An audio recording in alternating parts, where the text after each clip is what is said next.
12 अक्टूबर 1972 Uruguay की capital मॉन्टवीडियो से एक फ्लाइट टेक ऑफ करती है। इस फ्लाइट का नाम था उरुग्वन एयरफोर्स फ्लाइट 571। इस फ्लाइट में एक रग्बी की टीम थी जो दूसरे इंग्लिश रग्बी टीम के साथ मैच खेलने के लिए चिली के शहर सैंटियागो जा रही थी। इस फ्लाइट में रग्बी टीम के अलावा उनके कुछ फैमिली मेंबर्स और फ्रेंड्स थे।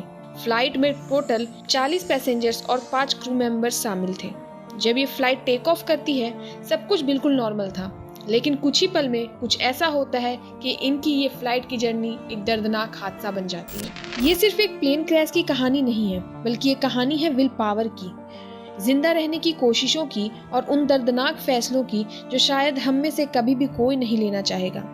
आज की वीडियो में हम डिटेल में जानेंगे कि फ्लाइट 571 में क्या हुआ था, कैसे कुछ लोगों ने 72 दिन तक उस डिफिकल्ट सिचुएशन में जिंदा रहने की लड़ाई लड़ी, और जानेंगे कुछ ऐसे सच जिसे सुनकर आपके होश उड़ जाएंगे।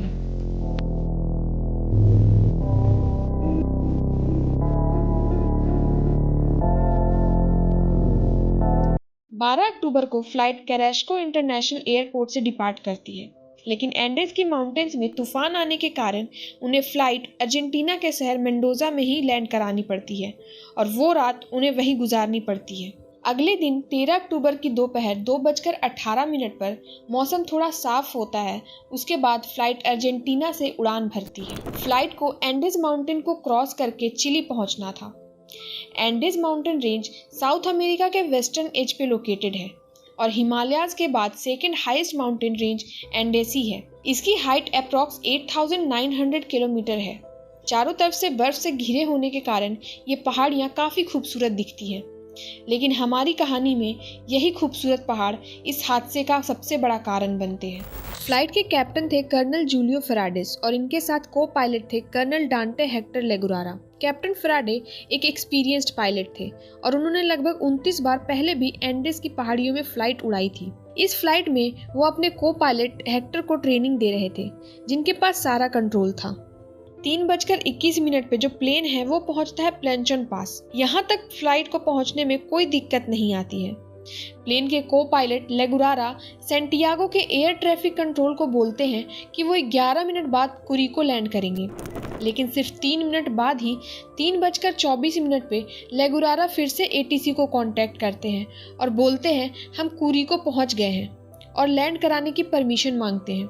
एटीसी के कंट्रोलर को ये बात थोड़ी अजीब लगती है कि आखिर इतनी जल्दी ये कुरिको कैसे पहुंच गए, क्योंकि प्लेंचन पास से कुरिको पहुंचने की नॉर्मल टाइमिंग ही 11 मिनट होती है। लेकिन ये बात जानते हुए भी एटीसी इसे इग्नोर कर देता है और लैंड करने की परमिशन दे देता है।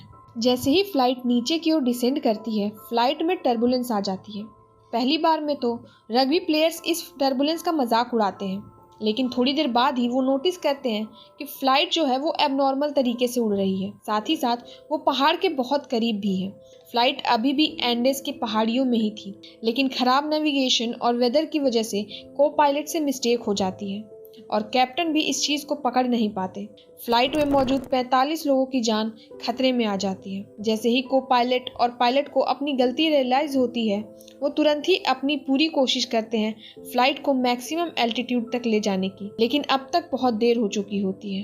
पायलट किसी भी तरह से चाह रहे थे कि फ्लाइट को माउंटेन के ऊपर से ले जाएं, लेकिन एंडेस की माउंटेन इतनी ऊंची और पास पास होती है कि वो ऐसा कर नहीं पाते और प्लेन जो है वो पहाड़ी से जाकर टकरा जाती है और उसका राइट विंग वहीं टूट जाता है। फ्लाइट को हायर एल्टीट्यूड में ले जाने के चक्कर में फ्लाइट का पीछे का हिस्सा भी पहाड़ी से टकरा जाता है और प्लेन के पीछे की 2 सीटों की रो टेल पोर्शन के साथ ही हवा में उड़ जाती है और इसके साथ ही 3 पैसेंजर्स भी हवा में उड़ जाते हैं। कुछ सेकेंड्स के लिए ये फ्लाइट हवा में होती है और नीचे आने लगती है। कुछ देर बाद एक और कॉलिजन होता है और प्लेन का लेफ्ट विंग भी पहाड़ियों से कोलाइड करके टूट जाता है और साथ ही कुछ और पैसेंजर्स भी हवा में उड़ जाते हैं। अब प्लेन का सिर्फ फ्रंट पोर्शन बचा था, जो 350 किलोमीटर पर आवर की स्पीड से जाकर एक ग्लेशियर में गिरता है और 700 मीटर नीचे आकर एक फाइनल टक्कर होती है। इस टक्कर के बाद फ्लाइट में 33 लोग जिंदा बचते हैं और 12 लोगों की मौत हो जाती है। बचे हुए पैसेंजर्स में बहुत सारे लोग बुरी तरह से जख्मी थे। किसी की भी कंडीशन ठीक नहीं थी। किसी पैसेंजर के पैर टूट चुके थे तो किसी के पेट में मेटल का पीस स्टक था। आप इनकी कंडीशन से अंदाजा लगा सकते हैं कि इनके लिए सरवाइव करना कितना मुश्किल रहा होगा। लेकिन अभी तो बस शुरुआत थी, आगे जो होने वाला था वो कोई सोच भी नहीं सकता। फ्लाइट में 2 मेडिकल स्टूडेंट्स भी थे, कैनेसा और गुस्तावा। दोनों जैसे ही लोगों की हालत देखते हैं वो इनकी मदद करते हैं। जिन्हें सबसे ज़्यादा रिक्वायरमेंट होती है हेल्प की, उनकी मदद ये सबसे पहले करते हैं और अपने एंड से पूरी कोशिश करते हैं कि लोगों की जान बचा सकें। नैंडो पराडो जो एक और पैसेंजर थे, उनके स्कल पे इतनी गहरी चोट आ रखी थी कि वो 3 दिन तक अनकॉन्शियस रहते हैं। क्रैश के 1 घंटे के अंदर ही Chilean air search and rescue service को नोटिफाई कर दिया गया कि फ्लाइट मिसिंग है। तभी 4 प्लेन सर्च करने के लिए निकलती है और दोपहर से रात तक ये प्लेन सर्च ऑपरेशन चलाती है। दूसरे दिन फिर से 11 एयरक्राफ्ट अर्जेंटीना, चिली और उरुग्वे से सर्च करने निकलती है। इनमें से कुछ प्लेन्स एक्सीडेंट के लोकेशन से गुजरती भी है, लेकिन प्लेन और स्नो दोनों वाइट होने के कारण ये क्रैश लोकेशन को पकड़ नहीं पाते। पैसेंजर्स अपनी तरफ से पूरी कोशिश करते हैं कि वो रेस्क्यूअर का ध्यान अपनी ओर खींच सके। इसके लिए वो प्लेन पर लिपस्टिक से बड़ा सा SOS लिखने का ट्राई करते हैं, लेकिन उनके पास इतनी इनफ लिपस्टिक नहीं थी कि वो बड़ा सा S भी लिख पाए। फिर वो अपने लगेज का यूज करके एक बड़ा सा क्रॉस बनाते हैं, लेकिन इसके बावजूद रेस्क्यूअर का ध्यान उनकी तरफ नहीं जाता। सर्वाइवल के पहली रात को ही 5 और पैसेंजर्स की जान चली जाती है। जो बचे हुए 28 पैसेंजर्स थे वो किसी तरह अपनी जिंदगी की लड़ाई लड़ते हैं। मौसम इतना हार्श था कि लोगों का प्लेन के बाहर रह पाना मुश्किल था, इसलिए सर्वाइवर्स किसी तरह प्लेन को ही अपने शेल्टर की तरह यूज करते हैं। वो लगेज, सीट्स और स्नो को यूज करके प्लेन की टेल साइड को बंद कर देते हैं ताकि ज़्यादा ठंडी हवा अंदर ना आ सके। 3 दिनों के बाद जब पराडो को होश आता है तो उसे पता चलता है कि उसकी माँ की मौत हो चुकी है और उसकी 19 साल की बहन बुरी तरह से घायल है। लेकिन क्रैश के 8वें दिन ही उनकी बहन की भी मौत हो जाती है। इधर रेस्क्यूअर्स को लगता है कि इतनी हार्श कंडीशन और ख़राब वेदर में शायद ही कोई ज़िंदा बचा हो, इसलिए मात्र 8 दिन सर्च करने के बाद ही वो ये सर्च ऑपरेशन बंद कर देते हैं। बचे हुए 27 पैसेंजर्स के लिए वहाँ एक एक दिन सरवाइव कर पाना मुश्किल होता जा रहा था। उनमें से किसी के पास इतने हाई एल्टीट्यूड और कोल्ड वेदर में रहने का एक्सपीरियंस भी नहीं था। एंडेस की पहाड़ियों में रात को टेम्परेचर -30 डिग्री तक चला जाता है। साथ ही साथ ना तो किसी के पास कोई मेडिकल सपोर्ट है, ना ठंड में पहनने वाले कपड़े, ना ही इनफ खाना जो उन्हें उनकी सर्वाइवल में मदद कर सके। इक्विपमेंट के नाम पर सिर्फ उनके पास 3 सनग्लासेस थे जिसका यूज वो स्नो ब्लाइंडनेस से बचने के लिए करते थे। सर्वाइवल का 11वां दिन प्लेन के पैसेंजर को 2 सीटों के बीच एक AM ट्रांजिस्टर रेडियो पड़ा मिलता है। उसी रेडियो की हेल्प से इन्हें ये न्यूज़ मिलती है कि इनकी जो सर्च ऑपरेशन थी वो रोक दी गई है। जैसे ही ये न्यूज़ प्लेन के बाकी पैसेंजर को पता चलती है, सभी लोग बिल्कुल निराश हो जाते हैं। उनकी जो एक बची हुई उम्मीद थी वो भी टूट जाती है। अब यहाँ से इन्हें सब कुछ खुद ही डिसाइड करना था कि कैसे निकलना है, लेकिन साथ ही साथ इनके पास सर्वाइवल की बेसिक चीज़ें तक नहीं थी।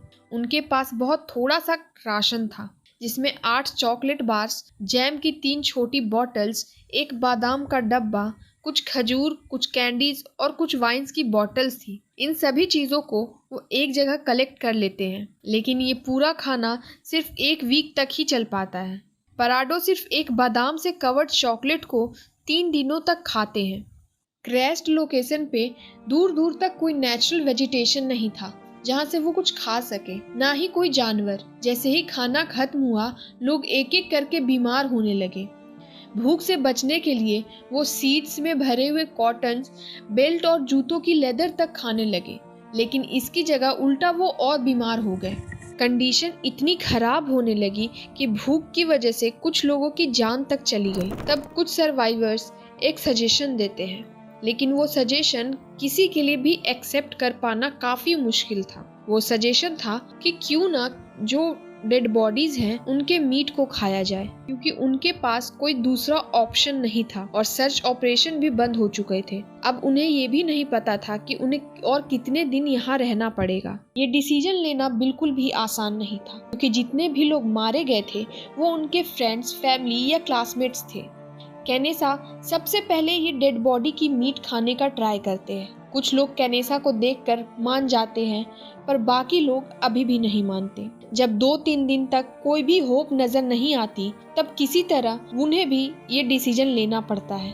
करीब 17 दिनों के बाद 29 अक्टूबर की रात जब सर्वाइवर सो रहे होते हैं, तभी एक एवलांचे आता है और बर्फ के बड़े बड़े टुकड़े प्लेन के अंदर घुस जाते हैं और पूरे प्लेन में बर्फ भर जाती है, जिसके कारण 8 लोगों की मौत हो जाती है। बाकी बचे हुए लोग लगभग 3 दिनों तक बर्फ के अंदर ही रहते हैं, एक छोटी सी जगह में फंसे हुए। 3 दिनों के बाद जब मौसम थोड़ा साफ होता है तो ये लोग वापस सरफेस पे आ जाते हैं। अब ये लोग सोचते हैं ऐसे बैठे रहने से तो काम नहीं चलने वाला, अगर इन्हें यहाँ से बाहर निकलना है तो खुद ही एफर्ट्स करने पड़ेंगे। फिर ग्रुप से 3 जो सबसे फिट लोग थे उन्हें चूज किया जाता है। ये लोग आसपास जाकर कुछ हेल्प लाने की कोशिश करेंगे। वो 3 लोग थे कैनेसा, पराडो और विजिंटिन। इन 3 लोगों को खाने का राशन और गर्म कपड़े थोड़े ज्यादा दिए जाते हैं ताकि इनकी एनर्जी मेंटेन रहे और ये ठीक से सर्च कर सके। सब कुछ डिसाइड होने के बाद सबसे ज्यादा जरूरी था प्लेन जहां क्रैश हुआ था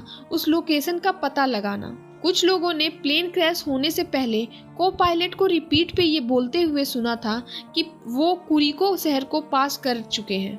लोकेशन का पता लगते ही ये तीनों ईस्ट की डायरेक्शन में ट्रेवल करते हैं। कुछ घंटे ट्रेवल करने के बाद इन्हें प्लेन का टेल पोर्शन मिलता है, साथ ही कुछ और खाने पीने की चीजें मिलती हैं और जो सबसे इम्पोर्टेंट चीज मिलती है वो एयरक्राफ्ट की बैटरीज थी। बैटरीज देखकर उन्हें एक होप मिलती है कि शायद वो अब अपनी मदद के लिए कम्युनिकेट कर पाएंगे, लेकिन उनकी ये उम्मीद भी टूट जाती है क्योंकि जो बैटरी इन्हें चाहिए थी वो 115 वोल्ट एसी की थी, जबकि जो बैटरी इन्हें मिली थी वो सिर्फ 24 वोल्ट डीसी की ही थी। 11 दिसंबर फिर से एंडेस की पहाड़ियों में एक एवलांचे आता है और 3 और लोगों की मौत हो जाती है। अब सिर्फ 16 लोग ही बचते हैं। बाकी लोगों को भी अब समझ आ जाता है कि अगर जल्दी मदद नहीं मिली तो वो नहीं बचेंगे। ईस्ट की ओर काफी क्लाइंबिंग करने के बाद भी उन्हें कोई मदद की उम्मीद नजर नहीं आती। तब वो वेस्ट की ओर क्लाइंब करना शुरू कर देते हैं। अगले दिन 12 दिसंबर ये तीनों लोग कैनेसा, विजिंगटिन और पराडो निकल पड़ते हैं वेस्ट की ओर, बिना किसी इक्विपमेंट और एक्सपीरियंस के। इन्हें लग रहा था अगर 2 से 3 दिन ये वेस्ट की साइड मूव करेंगे तो शहर के करीब पहुंच जाएंगे। इतने हाई एल्टीट्यूड पे ऐसे ही सरवाइव करना इतना मुश्किल होता है और ये लोग बिना किसी एक्सपीरियंस के इतनी पहाड़ियां चढ़ते हैं। ऊपर से इनके अंदर एनर्जी भी नहीं बची थी।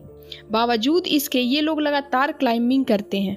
रात को ये लोग इतनी ठंड में जैसे तैसे सोते हैं और सुबह फिर से क्लाइंबिंग करना शुरू कर देते हैं। चलते चलते इन्हें 1 दिन बीता, फिर 2 और फिर 3 दिन। चौथे दिन इन्हें पता चलता है कि इनकी एस्टिमेशन कितनी गलत थी।